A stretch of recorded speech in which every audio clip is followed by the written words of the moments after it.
प्रज्ञाशोध सामान्य ज्ञान परीक्षा इयत्ता चौथी यातील आपण तिसरी प्रश्नपत्रिका बघतोय. त्यातले गणिताचा विषय बघूया. गणिताचे प्रश्न विभाग 2 यातला 26वा प्रश्न. एका कारखान्यात दररोज 750 मीटर कापड तयार होते. जानेवारी महिन्यात एक दिवस कारखाना बंद होता, तर जानेवारी महिन्यात किती कापड तयार होईल? जानेवारीचे 31 दिवस असतात, म्हणजे आपल्याला 750 गुणिले 30 करावं लागेल. याचं उत्तर आहे बघा 22,500 मीटर. 27. संदीप मध्यान्होत्तर 1:30 वाजता गृहपाठ करण्यात बसला आणि दुपारी 3:30 वाजता गृहपाठ संपून खेळायला गेला, तर संदीपने किती वेळ गृहपाठ केला? याचं उत्तर आहे 2 तास. दुधाने पूर्ण भरलेल्या भांड्यातील 3/7 भाग दुधाचा वापर चहासाठी केला. 1/7 भाग दूध सांडले, तर किती दूध शिल्लक राहिले? म्हणजे पूर्ण भाग आहे 7/7. आता 3/7 अधिक 1/7 करावं लागेल. 4/7 हे उत्तर येईल आणि किती शिल्लक राहील तर 3/7. उत्तर आहे पर्याय क्रमांक 4. पुढे 29वा प्रश्न. 9,435 ही संख्या 3,495 अशी लिहिल्यास 9 या अंकांची स्थानिक किंमत कितीने बदलली? म्हणजे बघा इथं किती 9,000 होते आणि इथं 90 झाली, म्हणजे 8,910 याने बदलली, वजाबाकी केली आहे त्यांची. पर्याय क्रमांक 2 हे उत्तर आहे. 30वा प्रश्न. 73,073 या संख्येची विस्तारित मांडणी खालीलपैकी कोणती? तर पहिलंच आहे बघा उत्तर याचं 31. खालीलपैकी कोणत्या गटातील संख्या उतरत्या क्रमाने लिहिल्या आहेत? उतरत्या क्रमाने बघा इथं 95,038, इथं 92,041 आणि इथं 90,075. पर्याय क्रमांक 4 उत्तर आहे. आता 32 आणि 33. एका इमारतीतील वेगवेगळ्या वाहन प्रकारांची संख्या चित्ररूप माहिती पुढे दिली आहे. यावरून पुढील प्रश्नांची उत्तरे लिहा. तिथं प्रमाण दिले त्यांनी. एक वाहन म्हणजे 3 वाहने. आता इथं त्यांनी काय सांगितलं? एक वाहन म्हणजे 3 वाहने पकडायचे. 32वा प्रश्न. रिक्षांची संख्या किती आहे? तर इथं बघा इथं रिक्षा दिलेल्या आहेत त्या चित्ररूप माहितीमध्ये. 1 2 3 4 5 6 7. 7 × 21 म्हणजे पर्याय क्रमांक 2 हे उत्तर येतं. तसं 33. सायकलची संख्या स्कूटरच्या संख्येच्या किती पट आहे? आता सायकल आणि स्कूटरची संख्या काढायची आणि त्यांची पट काढायची. तर बघा सायकलची संख्या, स्कूटर किती आहे? 3, म्हणजे किती झाल्या? 9 झाल्या स्कूटर. आणि सायकलची संख्या किती आहे? 1 2 3 4 5 6. 6 × 18. 9 18 किती आहे? दुप्पट. म्हणजे इथं उत्तर येईल पर्याय क्रमांक 2 दुप्पट. पुढे 34वा प्रश्न. 90,009 ही संख्या अंकात कशी लिहा? पर्याय क्रमांक 2 हे उत्तर आहे बघा 35. 8 स्टार 0 स्टार 3 या 5 अंकी संख्येत स्टारच्या जागी समान अंक असून त्या संख्येला 3 ने निशेष भाग जातो, तर स्टारच्या जागी मोठ्यात मोठा अंक कोणता असू शकेल? आता 3 ने निशेष भाग जातो म्हणजे इथं 3ची कसोटी वापरायची. सर्व अंकांची बेरीज केली तर त्याला 3 ने भाग गेला पाहिजे. मग तुम्ही एक एक अंक याच्यातला या संख्येमध्ये टाकून बघायचा आणि त्यांची बेरीज करायची. 3 ने भाग जातोय का बघायचं. अशा प्रकारे हे गणित सोडवायचंय. तर बघा इथे 8 हा अंक टाकला तर 27 बेरीज येते टोटल आणि 3 ने भाग जातो, म्हणून मोठ्यात मोठा अंक 8 येईल. 36. शेजारील वर्तुळासंबंधी चुकीचे विधान असणारा पर्याय शोधा. बघा इथं पर्याय क्रमांक 3 हे उत्तर आहे बघा. रेषाखंड DE हा वर्तुळाची त्रिज्या आहे. नाही, ही त्रिज्या होऊ नाही शकत, जीवा होऊ शकते ही, म्हणून पर्याय क्रमांक 3 चुकीचं आहे. 37. सोबतच्या आकृतीतील घडणीतून खालीलपैकी कोणत्या पर्यायातील आकृती तयार होईल? आता बघा इथे त्यांनी आकृती दिली आणि विचारले की कोणती आकृती तयार होईल, तर घनच आहे, चौकोन दिसतोय म्हणजे इथे घनच तयार होणार, हो की नाही. मग इथे उत्तर काय येईल बघा, एकच आहे पर्याय क्रमांक 1. 38. खालीलपैकी कोणत्या आकृतीची परिमिती सर्वात जास्त सेमी आहे? परिमिती म्हणजे काय? सर्व बाजूंची बेरीज करायची. मग आता त्यांनी काय विचारले की सर्वात जास्त परिमिती कोणती? मग याचं उत्तर येतं बघा याची परिमिती सगळ्यात जास्त येते चौकोनाची. 39. एक आहे पर्याय क्रमांक क हे आहे ना आयत, याची परिमिती सगळ्यात जास्त येते. क आहे बघा पर्याय क्रमांक 1 उत्तर आहे इथं. पुढे बघा 39. 25 ऑक्टोबर 2010 या दिवशी मंगळवार असल्यास त्याच वर्षी बालदिन कोणत्या वारी येईल? हे जर तुम्ही वार व्यवस्थित काढले तर त्याचं उत्तर येतं बघा पर्याय क्रमांक 2 सोमवार येतोय बालदिनला. 40. सोबतच्या घड्याळाचे निरीक्षण करावं. दिलेल्या प्रश्नाचे उत्तर पर्यायातून शोधा. किती मिनिटानंतर 5:45 वाजतील? बघा घड्याळ दिलेलं आहे आणि घड्याळामध्ये किती वाजलेत बघा, तर 4:30 वाजलेले आहेत घड्याळामध्ये आणि त्यांनी विचारले की किती मिनिटानंतर 5:45 वाजतील, तर त्याचं उत्तर येतं 70 मिनिटानंतर 5:45 वाजतील. 41. 50,000 मधून किती वजा केले असता 4,569 बाकी उरेल? आता 50,000 वजा काय करायचं मग आपल्याला 50,000 अधिक तुम्ही 4569 करा, मिळवा त्याच्यामध्ये. मग तुम्हाला त्यांनी ही बाकी दिली आहे ना, म्हणून 50,000मध्ये ही बाकी आपल्याला मिळवायची आहे. मग त्याचं उत्तर येतं बघा की किती वजा केले असतात 4569 बाकी उरेल. तर आहे 45,431. 50,000मधून हे वजा करा, 45,431. तर तुम्हाला ही बाकी उरेल 4569. पुढे 42. रोहनच्या घरी दररोज 1.25 लिटर दूध विकत घेतले जाते, तर 5 आठवड्यात किती लिटर दूध विकत घेतले जाईल? बघा, दररोज 1.25 लिटर दूध आहे दररोजचं, तर 5 आठवड्यात, मग आता एका आठवड्याचे 7 दिवस असतात, 5 आठवड्याचे किती होतील? 35. म्हणजे 35 गुणिले 1.25 करावं लागेल आणि याचं उत्तर येईल 2. 43 लिटर 750 मिली. गुणाकार केला की मिळेल तुम्हाला 43. अपूर्णांक दिलेले आहेत आणि या अपूर्णांकामध्ये तुम्हाला सर्वात लहान आणि सर्वात मोठ्या अपूर्णांकाची बेरीज विचारली आहे.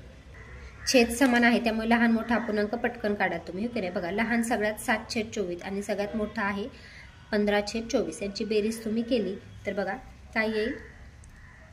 22/24. पर्याय क्रमांक 3. 44वा प्रश्न. 69 या संख्येला खालीलपैकी कोणत्या संख्येने गुणावे म्हणजे उत्तर 7,900 येईल? बघा, 79 या संख्येला कोणत्याने गुणावे म्हणजे 2 शून्य आलेत म्हणजे पहिलंच उत्तर आहे बघा, 100ने गुणायचं. दुसरं, खाली दिलेल्या आकृत्यांपैकी समभुज त्रिकोणाची आकृती कोणती? दिलेली आहे पर्याय क्रमांक 3 मध्ये. पुढचा प्रश्न, सोपे प्रश्न असतात, काही सेकंदात सुटतात. 46वा प्रश्न. प्रत्येकी 5 मीटर लांबीच्या दोरीचे व 2.5 मीटर लांबीच्या दोरीचे 6 तुकडे एकमेकांना जोडून एक लांब दोरा तयार केला तर दोऱ्याची लांबी किती? बघा, प्रत्येकी 5 मीटर लांबीची दोरीचे 3 तुकडे करायचे आहेत 5 मीटरचे आणि 2.5 मीटर लांबीच्या दोरीचे 6 तुकडे एकमेकांना जोडले तर याचं उत्तर येतं बघा 30 मीटर. त्या दोरीची लांबी येते 30 मीटर. 47. सुनीलकडे 1, 2, 5 रुपयाची समान नाणी असून रक्कम 80 रुपये आहे, तर सुनीलजवळ एकूण किती नाणी आहेत? आता बघा, 1, 2 आणि 5 रुपयाची समान नाणी आहेत. मग तुम्हाला काय करायचं, इथं प्रत्येक एक संख्या घेऊन गुणायचं. आता 10 नाणी असतील तर किती पैसे होतील असे म्हणून तुम्हाला ते रुपये काढायचे. तर किती नाणी आहेत विचारले त्यांनी, तर एकूण किती नाणी आहेत? ते एकूण 30 नाणी येतील बघा. 48. 8.5/9 या अपूर्णांकाचे वाचन कसे करा? तर मी वाचलंच ना, 8.5/9. तर पर्याय क्रमांक याचं उत्तर आहे 8.5/9 म्हणजे असं वाचन आहे, हे 2 नंबर आहे. पुढे तिसरं, 49वा प्रश्न. आकृती दिली आणि किती चौकोन आहेत विचारले. आता हे चौकोन तुम्हाला व्यवस्थित बघावे लागतील. चौकोन विचारले, व्यवस्थित बघून तुम्हाला ते चौकोन काढायला लागतील. हा मोठा एक येईल, हा एक अशी, हा एक येईल, अशी तुम्हाला हे चौकोन मोजावे लागतील. हा पण छोटा एक येईल. म्हणजे बघा, याच्यामध्ये किती आहेत तर पर्याय क्रमांक 1 7 येतात एकूण चौकोन. 50. एका आयताकृती घराची लांबी 30 मी असून रुंदी 22 मी आहे, तर त्या घरात 1 मीटर लांबी व 1 मीटर रुंदी असलेल्या किती फरशा बसतील? काय करायला लागेल? घराची लांबी म्हणजे घराचे क्षेत्रफळ आणि फरशीचं क्षेत्रफळ काढावे लागेल आणि त्यावरून फरशा काढाव्या लागतील. मग याचं उत्तर येईल 607. किती फरशा बसतील एकूण? 607. 51. पदावली दिली आणि विचारले त्यांनी, याचं उत्तर येतं 51चं पर्याय क्रमांक 4. पर्याय क्रमांक 4. 10. 52. वजाबाकी दिली आणि 2 संख्यांची वजाबाकी दिली असता तीनही चौकटीत. आता इथे 1, 2, 3 चौकटीत समान अंक येतो आणि ती पूर्ण होते. एक अंक टाकून तुम्हाला ती वजाबाकी करायची आहे. तर बघा, याचं उत्तर तर 6 अंक टाकलं तर तुम्हाला ही वजाबाकी मिळून जाईल. 53. बेरीज दिली आहे, खूप सोपा प्रश्न आहे. तर ती बेरीज येते बघा 91,111. 54. विनायकजवळ 100 रुपये आहेत. बाबांनी सांगितल्याप्रमाणे त्याने 17,750 रुपयांचा संगणक खरेदी केला. किती पैसे ते माहीत नाही आहेत. मग त्यांनी हा संगणक खरेदी केला तर किती रुपये शिल्लक राहिले?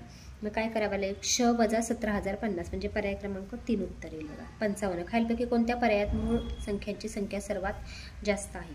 बघा, मूळ संख्या कशात जास्त आहे तर पर्याय क्रमांक 2 मध्ये. 2 ते 10 मध्ये मूळ संख्या जास्त येतील. पुढे बघा, काढून बघा प्रत्येक पर्यायातनं मूळ संख्या. खालीलपैकी कोणत्या 2 समसंख्यांची बेरीज बरोबर आहे?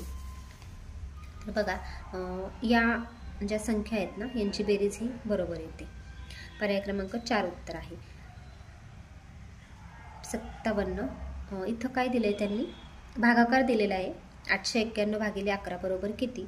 तर त्याचं उत्तर येतं बघा 810. सॉरी, त्याचं उत्तर 81 येतं बघा. 11ने ह्याला भाग घालवायचा आहे. 11 8 88, उरले 1 11 आणि 11 1 11 म्हणजे 81 भागाकार येतो. पुढे 58, खालीलपैकी कोणत्या पर्यायात अपूर्णांकाचा चढता क्रम चुकीचा विचारलाय? म्हणजे 3 पर्याय बरोबर आहेत आणि 1 चुकीचा पर्याय आहे यामध्ये. तर व्यवस्थित बघायचं आहे. पर्याय क्रमांक 3 मध्ये चुकीचं दिलेलं आहे.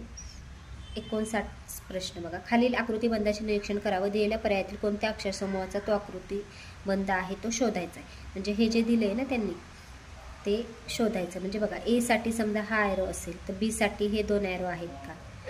नाही. हां, बी असं शोधायचं. बी साठी कोणता ॲरो आहे? अशा प्रकारे हे शोधून ह्याचं उत्तर शोधायचं. तर बघा, पर्याय क्रमांक 2 उत्तर होतं बघा. ए मध्ये हा ॲरो असेल तर बी दोन्ही सेम येणार. पुन्हा सी असा येणार. पुन्हा एला असा आहे बघा, तुम्ही हे टाकून हे बरोबर येते. आणि सी बघा, लास्टला पण बी आणि इकडं सी. ओके, पुढे म्हणजे पर्याय क्रमांक 2 बरोबर आहे. 59चा पर्याय क्रमांक 2 आहे बघा हे उत्तर 59चं. पुढे 60वा प्रश्न. त्यांनी पदावली दिली आहे. इथं बेरीज करायची, नंतर यांची वजाबाकी करायची. तर देवनागरी संख्या चिन्हात लिहायचं याचं उत्तर. तर तुम्ही बेरीज नंतर वजाबाकी केली तर पर्याय क्रमांक 3 येतं बघा याचं उत्तर 11,450.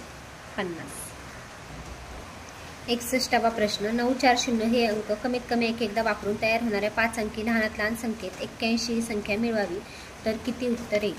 आता एकदात वापरून 5 अंकी आपल्याला लहानात लहान संख्या करायची. आता बघा, लहानात लहान संख्या तयार करताना चढता क्रम लावायचा. म्हणजे कोणती संख्या त्यावरील 4 3 वेळा 0 आणि 9, हो की नाही?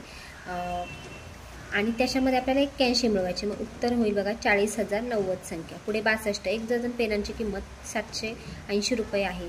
तर 15 पेन विकत घेण्यासाठी किती रुपये लागतील? 1 डझन म्हणजे 12 पेनांची किंमत आहे 780. आता 12 भागिले 78 तुम्ही केलं तर एका पेनाची किंमत निघेल. इथं बघा काय दिलंय त्यांनी, 1 डझन पेनांची किंमत. आता 780 भागिले जर 12 केलं तर किती उत्तर येतंय? 65 उत्तर येते. म्हणजे एका पेनाची किंमत 65 निघते. मग 15 पेन विचारित 65 गुणिले 15 केलं तर येतं 975. म्हणजे पर्याय क्रमांक 2 हे उत्तर आहे. 63. खालीलपैकी 50 या संख्येच्या विभाजकांचा गट कोणता? म्हणजे 50 या संख्येला कोणकोणत्या संख्याने भाग जातो असे त्यांचे विभाजक बघायचे. त्यामध्ये कोणकोणते गट दिलेत? तर बघा, पर्याय क्रमांक 3 मध्ये आहे 1 2 5 10 25 आणि 50. हा 50 या संख्येचा विभाजकांचा गट आहे. 64. संख्या दिल्यात त्यांनी आणि या संख्या चढत्या क्रमाने मांडल्या असता दुसऱ्या क्रमांकावरील संख्येतील अंकांची बेरीज ही मधोमध येणाऱ्या संख्येतील अंकांच्या बेरजेपेक्षा कितीने जास्त आहे. आता चढत्या क्रमाने संख्या मांडून घ्यायच्या आणि त्यातील दुसऱ्या क्रमांकावरील जी संख्या येईल त्या संख्येच्या अंकांची बेरीज करायची आणि नंतर पुन्हा मधोमध जी संख्या येईल त्या संख्येतील अंकांची पण बेरीज करायची आणि ती बेरीज कितीने जास्त आहे ते शोधायचे. अशा प्रकारे हे गणित सोडवायचे. तर बघा, 4ने जास्त येते बेरीज. 65. दुर्गादेवी विद्यालयात 712 मुले आहेत व उरलेल्या मुली आहेत. त्या विद्यालयातील मुलींची संख्या 375 आहे. तर त्या शाळेतील एकूण विद्यार्थ्यांची संख्या किती? बघा, आता 712 मुलं आहेत म्हणजे उरलेल्या किती? 512 झाले. म्हणजे बघा, 512 ज्या मुली आहेत त्या मुली 512 म्हणजे 375. मग 712 म्हणजे किती? त्याचं उत्तर आहे बघा, एकूण किती येतात? एकूण विद्यार्थी विचारले तर 900. पर्याय क्रमांक 3. आता पुढे 66वा प्रश्न बघा. 8 पूर्णांक. आता इथं त्यांनी एक चिन्ह दिले, खाली छेदात 7 दिलेत. या पूर्णांकयुक्त अपूर्णांकाचे अंशाधिक रूप 60/7 असे आहे. तर या स्टारच्या जागी कोणता अंक येईल?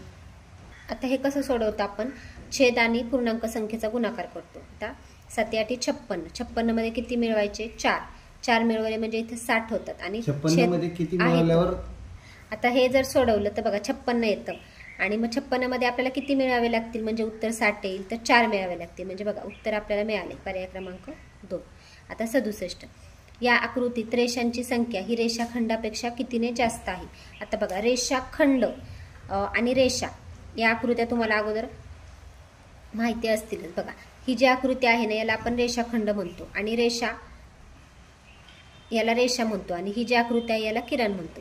मग आता बघा याच्यामध्ये त्यांनी विचारले की रेषांची संख्या रेषाखंडापेक्षा कितीने जास्त आहे. तर रेषाखंड एकच आहे आणि रेषा किती आहेत बघा. रेषा याच्यामध्ये 1 2 3 आहेत आणि रेषाखंड एकच आहे, म्हणजे रेषांची संख्या ही 2 ने जास्त आहे. पर्याय क्रमांक 2. 68. सकाळी 9:30 वाजता तास काटा व मिनिट काटा यांच्यामध्ये कोणता कोन होईल. 9:30 वाजता त्यांनी विचारले तास काटा आणि मिनिट काटा यांच्यामध्ये कोणता कोन होईल. आकृती जर काढली तर 9:30 वाजता तुम्हाला कळेल याच्यामध्ये विशाल कोन होतोय, म्हणजे 90 अंशापेक्षा जास्त, म्हणून पर्याय क्रमांक 4. पुढे बघा 69वा प्रश्न. खालीलपैकी अयोग्य विधाने किती आहेत.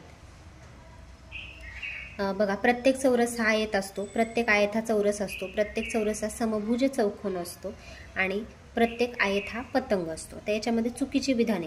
आता बघा प्रत्येक चौरस हा आयत असतो का आयत तर नसतो आयत. प्रत्येक आयत हा चौरस असतो हे बरोबर आहे आणि प्रत्येक चौरस हा समभुज चौक हे पण बरोबर आहे. मग याच्यामध्ये चुकीची विधाने. प्रत्येक आयत हा पतंग असतो हे पण चुकीचं आहे, म्हणजे 2 चुकीचे आणि 2 बरोबर आहेत, म्हणजे याच्यात अयोग्य विधाने आहेत 2.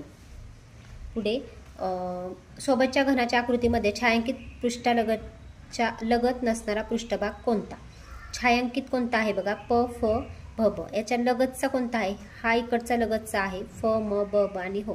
मग लगतचा कोणता नाहीये त्यांनी नसणारा विचारलाय. तर हा बघा य म ल र हा जो आहे हा लगतचा नाहीये, म्हणजे पर्याय क्रमांक 4. 71वा प्रश्न. सोबतच्या चित्रातील आकृतीबंध पूर्ण करण्यासाठी कोणत्या फरशीचा उपयोग केला आहे ते पर्यायातून शोधा. आता इथं बघा फरशी बघायची आहे, तर इथं जर ह्या आकृत्या बघितल्या तर बघा हे पर्याय क्रमांक 1 बरोबर आहे.